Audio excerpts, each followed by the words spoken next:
Hi hello ಎಲ್ಲರಿಗೂ ನಮಸ್ತೆ. ಜ್ಞಾನ ಭಂಡಾರ ಅಕಾಡೆಮಿ ಯೂಟ್ಯೂಬ್ ಚಾನಲ್ಗೆ ಸ್ವಾಗತ. ಅಭ್ಯರ್ಥಿಗಳೇ, ಈ ಒಂದು ವಿಡಿಯೋ ಕಲ್ಯಾಣ ಕರ್ನಾಟಕದ ಭಾಗದ ಅಭ್ಯರ್ಥಿಗಳಿಗೆ ಸಂಬಂಧಪಟ್ಟ ಒಂದು ವಿಡಿಯೋ ಆಗಿರುತ್ತೆ. ಈ ಒಂದು ವಿಡಿಯೋವನ್ನು ಕೊನೆಯ ತನಕ ನೋಡಿ.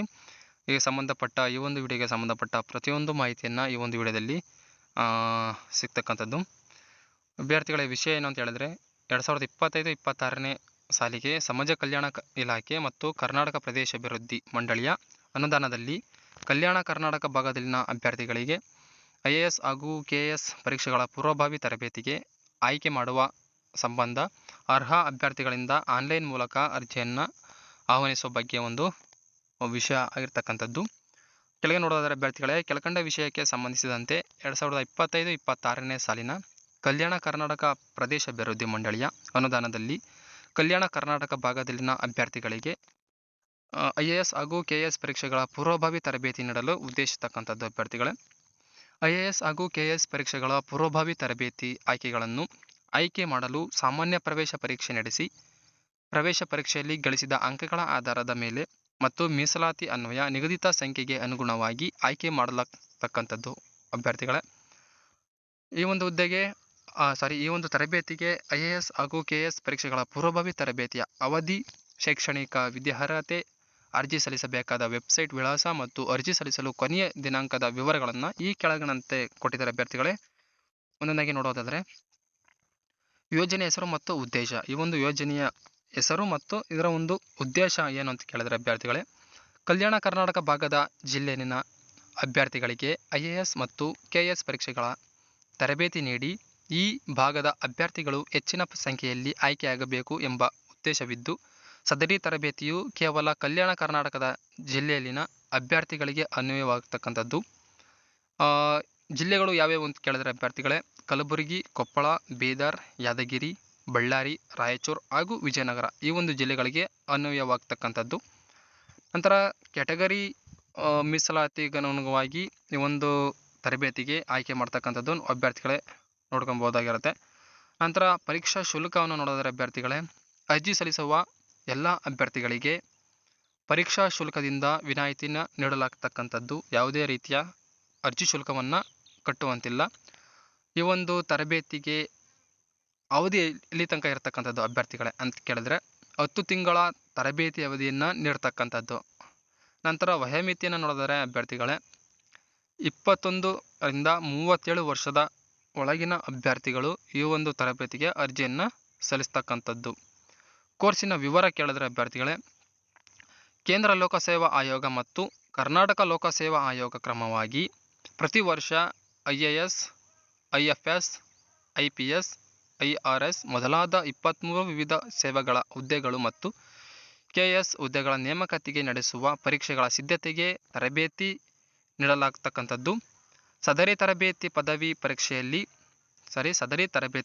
ಪದವಿ ಪರೀಕ್ಷೆಯಲ್ಲಿ ಉತ್ತೀರ್ಣರಾಗಿರಬೇಕು ಮತ್ತು ಪದವಿ ಅಂತಿಮ ಸೆಮಿಸ್ಟರ್ನಲ್ಲಿ ವ್ಯಾಸಂಗ ಮಾಡುತ್ತಿರುವ ಅಭ್ಯರ್ಥಿಗಳು ಸಹ ಅರ್ಜಿಯನ್ನು ಸಲ್ಲಿಸಬಹುದಾಗಿದ್ದು, ಆಯ್ಕೆ ಪ್ರಕ್ರಿಯೆಯ ದಾಖಲಾತಿ ಪರಿಶೀಲನೆಯ ಹಂತದಲ್ಲಿ ಪದವಿ ವ್ಯಾಸಂಗ ಮುಕ್ತಾಯಗೊಳಿಸಿರುವ ಬಗ್ಗೆ ಅಧಿಕೃತ ದಾಖಲೆಗಳನ್ನು ಹೊಂದಿರಬೇಕು ಮತ್ತು ಸಲ್ಲಿಸಬೇಕು.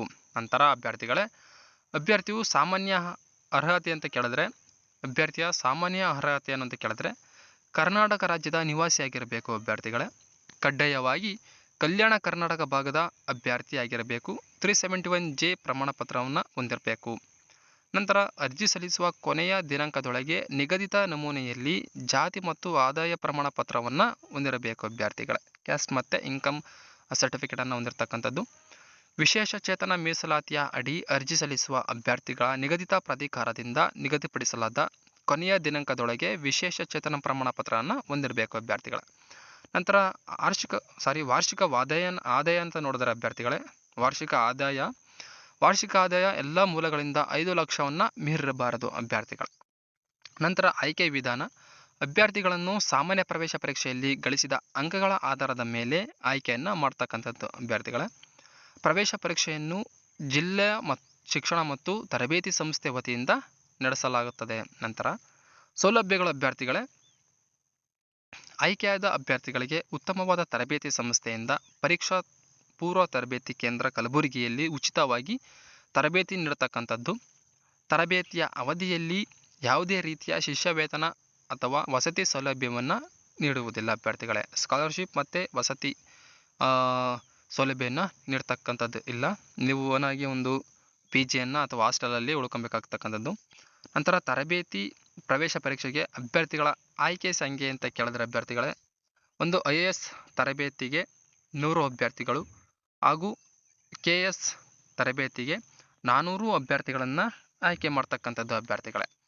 ಒಂದು ಪ್ರಮುಖವಾದ ಮಾಹಿತಿ ಅಭ್ಯರ್ಥಿಗಳೇ, ಅರ್ಜಿ ಸಲ್ಲಿಸಲು ಕೊನೆಯ ದಿನಾಂಕಗಳನ್ನು ನೋಡೋದಾದರೆ ಅಭ್ಯರ್ಥಿಗಳೇ, ಅರ್ಜಿ ಸಲ್ಲಿಸಲು ದಿನಾಂಕಗಳು ಆನ್ಲೈನ್ ಅರ್ಜಿ ಸಲ್ಲಿಸಲು ಪ್ರಾರಂಭ ದಿನಾಂಕ ಅಭ್ಯರ್ಥಿಗಳೇ 7/5/2026 ಆನ್ಲೈನ್ನಲ್ಲಿ ಅರ್ಜಿಯನ್ನು ಸಲ್ಲಿಸಲು ಪ್ರಾರಂಭ ದಿನಾಂಕ ಆಗಿದ್ದು, ಆನ್ಲೈನ್ನಲ್ಲಿ ಅರ್ಜಿ ಸಲ್ಲಿಸುವ ಕೊನೆಯ ದಿನಾಂಕ 21/5/2026 ಕೊನೆಯ ದಿನಾಂಕ ಆಗ್ತಕ್ಕಂಥದ್ದು.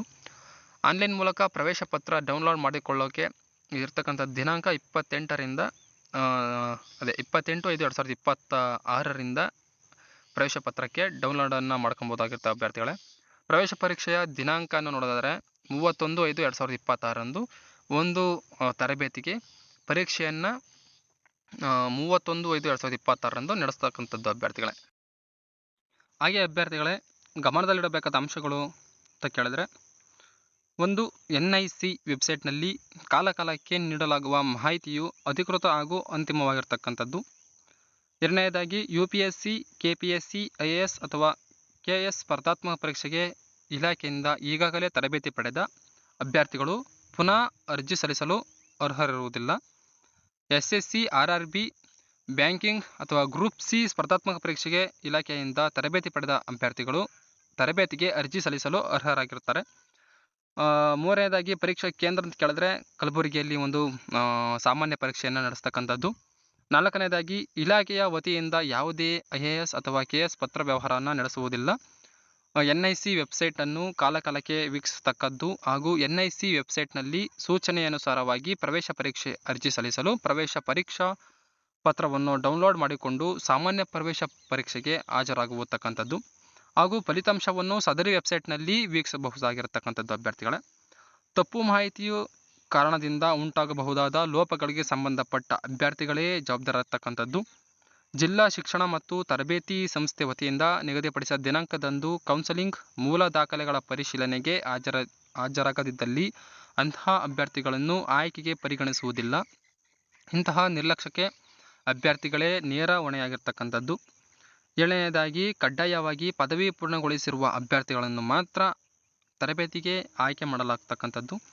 ಎಂಟನೆಯದಾಗಿ, ವಿಶೇಷ ಚೇತನ ಮೀಸಲಾತಿಯಡಿಯಲ್ಲಿ ನಿಗದಿತ ಸ್ಥಾನಕ್ಕೆ ಅರ್ಹ ದಿವ್ಯಾಂಗ ಅಭ್ಯರ್ಥಿಗಳು ದೊರೆತಿದ್ದರೆ ಅದೇ ಮೀಸಲಾತಿಯ ಅಡಿ ಸಾಮಾನ್ಯ ಅಭ್ಯರ್ಥಿಗಳನ್ನು ಆಯ್ಕೆಗೆ ಅವಕಾಶ ಕಲ್ಪಿಸಲಾಗ್ತಕ್ಕಂಥದ್ದು ಹಾಗೂ ನಿಗದಿತ ಸಂಖ್ಯೆಯಲ್ಲಿ ಮಹಿಳಾ ಅಭ್ಯರ್ಥಿಗಳು ದೊರೆತಿದ್ದರೆ ಅದೇ ಮೀಸಲಾತಿಯ ಅಡಿ ಅಭ್ಯರ್ಥಿಗಳಿಗೆ ಅವಕಾಶವನ್ನು ಕಲ್ಪಿಸಲಾಗುತ್ತದೆ ಅಭ್ಯರ್ಥಿಗಳೇ. ಒಂಬತ್ತನೆಯದಾಗಿ, ಪರಿಶಿಷ್ಟ ಜಾತಿ, ಪರಿಶಿಷ್ಟ ಪಂಗಡ ಹಾಗೂ ಇತರೆ ಹಿಂದುಳಿದ ವರ್ಗದ ಮೀಸಲಾತಿಯಡಿ ನಿಗದಿತ ಸ್ಥಾನಕ್ಕೆ ಅರ್ಹ ಅಭ್ಯರ್ಥಿಗಳು ದೊರೆತಿದ್ದರೆ ಸಾಮಾನ್ಯ ಅಭ್ಯರ್ಥಿಗಳಿಗೆ ಅವಕಾಶವನ್ನು ಕಲ್ಪಿಸ್ತಕ್ಕಂಥದ್ದು ಅಭ್ಯರ್ಥಿಗಳೇ. ಇಷ್ಟು KS ಮತ್ತು IAS ತರಬೇತಿಗೆ ಸಂಬಂಧಪಟ್ಟ ಒಂದು ಪ್ರಮುಖ ಮಾಹಿತಿಯಾಗಿತ್ತು ಅಭ್ಯರ್ಥಿಗಳೇ. ಹಾಗೆ ಅಭ್ಯರ್ಥಿಗಳೇ, ರಾಜ್ಯ ಮತ್ತು ಕೇಂದ್ರ ಸರ್ಕಾರಕ್ಕೆ ಸಂಬಂಧಪಟ್ಟ ಉದ್ಯೋಗಗಳ ಮಾಹಿತಿ ಬೇಕಾದಲ್ಲಿ ಜ್ಞಾನ ಭಂಡಾರ ಅಕಾಡೆಮಿ ಯೂಟ್ಯೂಬ್ ಚಾನಲ್ನ ಸಬ್ಸ್ಕ್ರೈಬ್ ಮಾಡ್ಕೊಳ್ಳಿ. ಹಾಗೆ ಕೆಳಗೆ ಕಾಣುವ ಬೆಲ್ಲೈಕನ್ನ ಆಲ್ ಅಂತ ಪ್ರೆಸ್ ಮಾಡಿ ಅಭ್ಯರ್ಥಿಗಳೇ.